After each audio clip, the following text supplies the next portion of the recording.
Ya estamos terminando la legislatura, pero un poco por continuar con esa costumbre que adquirimos de convocar una rueda de prensa posterior al Pleno, en la que comentar algunos temas y también adelantar cuestiones que nosotros consideramos importantes de resaltar o desarrollar para las próximas fechas. A nosotros hubo una cuestión que nos llamó mucho la atención, con el tema del plan de reducción de deuda, cuando el alcalde decía que había que presumir de la deuda más baja que se ha tenido nunca. Y nosotros consideramos que esta es una de las grandes diferencias, y subrayo lo de grandes diferencias, entre el Partido Socialista e Izquierda Unida de Valdepeñas. Lo decimos, lo hemos dicho y lo diremos, ¿no?, que no se puede presumir de superávit, ¿no?, que no se puede presumir de adelantar el pago de la deuda con necesidades sociales en la calle. Mientras haya necesidades sociales en la calle, no puede haber superávit, ni podemos anteponer a esas necesidades el adelantar pago de deuda, ¿no? Mientras existan personas en desempleo, mientras tengamos servicios municipales cerrados o, en definitiva, cuando hay necesidades que no están cubiertas, ¿no? Y eso es lo que hemos venido reiterando y llevamos los 2 últimos 3 años diciéndolo, ¿no? La deuda viva, cuando hablamos de deuda viva, estamos hablando de la deuda que se tiene con entidades financieras, bancos, entidades de crédito, etcétera, etcétera. A 31 de diciembre de 2018 de este ayuntamiento es de 14.700.000 euros. En concreto, 14.782.757,40. Esa es la deuda. Y, lo hemos dicho, no es especialmente alta en términos por habitante. Estamos hablando de 488 euros por persona. Esos 488 euros por persona no se pagan en un año. O sea, tenemos deuda que está a 10, a 15, a 20 años para pagar esos 488 euros por persona. Entonces, nos parece que no es nada exagerado. Pero para que lo comparéis, la deuda que tiene el Estado, gobernado por la derecha en los últimos años, hablo en millones de pesetas, perdón, de millones de euros, sería 1.175.856, o sea, lo que sería 1 billón, por encima de 1 billón, con B, de euros. Que esto nos da 25.121 euros por persona. Lo que los habitantes de Valdepeñas deben con respecto a la deuda del Estado, gobernada por la derecha en los últimos años, es de 25.000 euros por persona. Y lo que hace el plan de reducción de deuda, que se aprobó en su momento, ¿no?, y que preveía una ratio deuda con respecto a los ingresos municipales para el 2018 de 60,57%, ahora vende como un logro el 52,75%, un porcentaje de 7,82 puntos. Lo que este ayuntamiento decidió en el 2014 era llegar al 2018 con una ratio del 60%. Y cuando hemos llegado al 18, como hemos ido adelantando deuda, nos encontramos que lo tenemos en el 52,75, 7 puntos menos. No había ninguna necesidad. Legal, no había ninguna necesidad. No existía ninguna obligación de ningún tipo para plantear eso, ¿no? Y bueno, y además, ¿esto qué significa? Que si, por ponerlo en antecedentes, cuando la idea del fondo de pago a proveedores, y bueno, pues era una buena idea, pues primero porque había que pagarle la deuda a los proveedores municipales que llevaban años sin cobrar, ¿no? Pero esa deuda, ese pago, tenía un evidente impacto en la economía local, porque a los proveedores locales, básicamente, pagarles. tener dinero y que pagaran sus deudas, ¿no? Nos pareció, bueno, pues que podría ser una buena idea.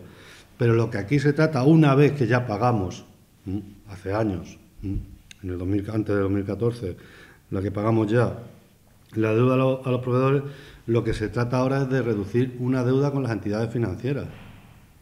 Nada más, con las entidades financieras, no con los proveedores, ni con las subvenciones a entidades sociales, ni deportivas, etcétera, etcétera. Por cierto, deportivas, que el otro día también se dijo en el Pleno, es cierto que los 3, 4 monitores contratados por el Ayuntamiento han cobrado, pero lo que se tiene que decir también es que el resto de monitores de las escuelas deportivas no han cobrado porque los convenios no están liquidados con las escuelas deportivas. El último convenio, ya a fecha de este trimestre, los monitores siguen sin cobrar porque no se les ha liquidado el convenio. Eso también habrá que decirlo. Bueno, pues eso sería adelantar lo que nosotros que entendemos que sí es un impacto en la economía social. Pero adelantar la deuda con las entidades financieras no entendemos que exista ese impacto positivo en la economía local. Por lo tanto, no entendemos por qué se adelanta ese dinero, ¿no? Y además, reducir deuda en un momento en el que consideramos que la economía de Valdepeñas, ¿no? Ayer conocíamos los datos del paro, no acaba de apuntarse del todo a esa recuperación, ¿no? No existe esa recuperación que se puede ver en ámbitos más macroeconómicos, ¿no? No tiene ningún tipo de lógica, ¿no? Sobre todo que se hacen unos momentos en el que los tipos de interés están al mínimo. O sea, adelantar deuda cuando tenemos unos tipos de interés mínimos no tiene mucho sentido. Lo lógico, entendemos, y así nosotros lo hemos planteado, sería aprovechar esos tipos bajos para financiar inversiones. Aprovechar que ahora los tipos están bajos para financiar o para renovar deuda, renegociar a tipos mejores y abaratar costes, ¿no? Otra cosa también, y lo hemos dicho muchas veces, es que las leyes del PP, lo de Montoro, permita o no lo permita, ¿no? Pero una cosa es cumplir esa ley, la de Montoro, y otra cosa es ir más allá de lo que nos pide esa ley, ¿no? Con un plan acordado. Desde luego, para nosotros, o sea, no sería nunca un mérito, y menos de un gobierno de izquierda, que se anteponga el pago de deuda a las entidades financieras. Y yo esto, para que lo entienda y me entienda también el alcalde, teta y sopa no caben en boca, ¿no? No se puede estar criticando esa ley y sumarse a los abanderados que están en contra de esa ley, y a la vez no solo llevarla a rajatabla, sino ir por encima de las necesidades que marca esa ley y anteponiendo esa ley a las necesidades de los vecinos, ¿no? Y tirando, si cabe más, su cumplimiento. Y eso es lo que se está haciendo. La ley obliga que cuando haya superávit se tiene que amortizar operaciones de endeudamiento, lo dice la ley, pero la ley también prevé que se hagan inversiones financieramente sostenibles, que es lo que hemos venido reclamando durante los últimos años, pidiendo que se hicieran a través de planes de empleo locales y generando empleo. Ahora, en el último Consejo de Ministros, se aprobó también que se prorroga para el 2019 ese destino de superávit. Por lo tanto, nosotros seguimos insistiendo que hay que invertir ese superávit en lo que es desarrollo de inversiones financieramente sostenibles, ¿no? Y nos preguntamos si al final no se puede desarrollar esto conforme lo entendemos, inversiones financieramente sostenibles, nos preguntamos si tiene sentido que haya superávit entonces. Porque ¿para qué tener superávit en base a mantener un ritmo de imposición alta o del que se quejan los ciudadanos en un contexto de crisis persistente para las familias e empresas, si no se va a utilizar para gasto productivo social? Si ese superávit no se utiliza para eso, ¿para qué sentido tiene, ¿no? Y la pregunta está en la calle, y la pregunta es la que te hacen, ¿no? Mejor que la gente tenga ese dinero y lo emplee en lugar de reducir deuda a un ritmo mayor de lo necesario. Entonces habrá que evaluar la política fiscal de este ayuntamiento. O por otro lado, porque hay superávit, ¿no? Normalmente porque ha habido un problema en la ejecución presupuestaria, no se ejecuta el presupuesto en su totalidad, las inversiones o proyectos aprobados con lo que en su día se elaboró el presupuesto no se han llevado a cabo, ¿no? Ese es el debate que hicimos en el presupuesto y ese es el debate que hemos hecho siempre cuando se aprueban las cuentas de este ayuntamiento, que se habla de superávit porque no se ejecuta, ¿no? Nosotros, para un ayuntamiento de izquierda, la prioridad no debe ser reducir el tamaño del presupuesto o de lo público, ¿no?, que es lo que plantea la derecha, reducir el tamaño de lo público, sino gastar bien el dinero de todos, de manera equitativa, justa, eficaz, ¿no?, que sería nuestro punto de vista. Y esto con respecto al pleno pasado. Y ayer, durante la mañana, conocíamos que estaba Valdepeñas, participaba en el CONAMA local, como ejemplo por su modelo de gestión de agua. Yo señalar o recordar que tenemos el servicio privatizado, o como dice la gente que participa en estos foros y que abanderan la defensa de los servicios públicos del agua, secuestrado. Eso es el término que utilizan cuando se refieren a esto. Y lo tenemos hasta el 2036, que no es pasado mañana, lo tenemos hasta el 2036, porque se hicieron unas inversiones a cambio de alargar la concesión administrativa. Y porque conozcáis un poco el CONAMA, es el encuentro de pueblos y ciudades por la sostenibilidad, ¿no?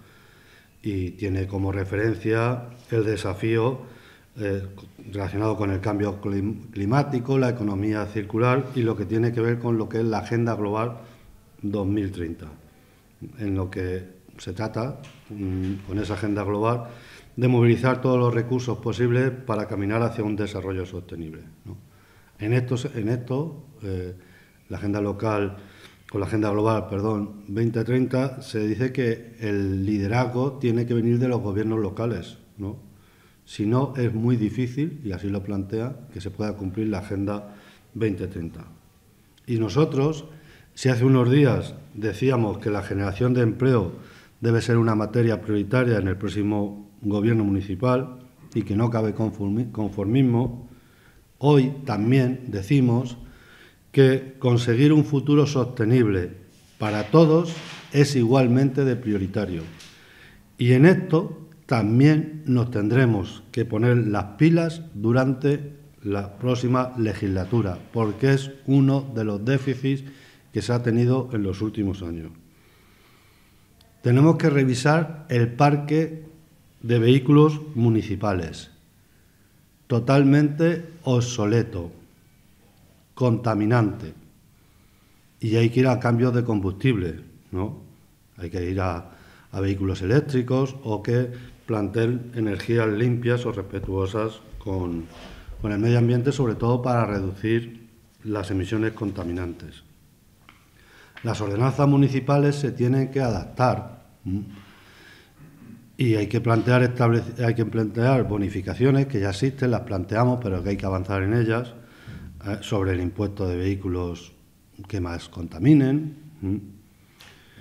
o incentivar la implantación de empresas cuyo compromiso sea el uso de energías verdes o su parque móvil también sea menos contaminante, la extensión de las energías verdes a todos los servicios municipales, a los tratamientos de aguas residuales, continuar, y se va a hacer, con la incorporación de calderas de biomasa, la instalación de paneles solares o el uso de energías renovables para surtir al 100% de electricidad que consume el ayuntamiento.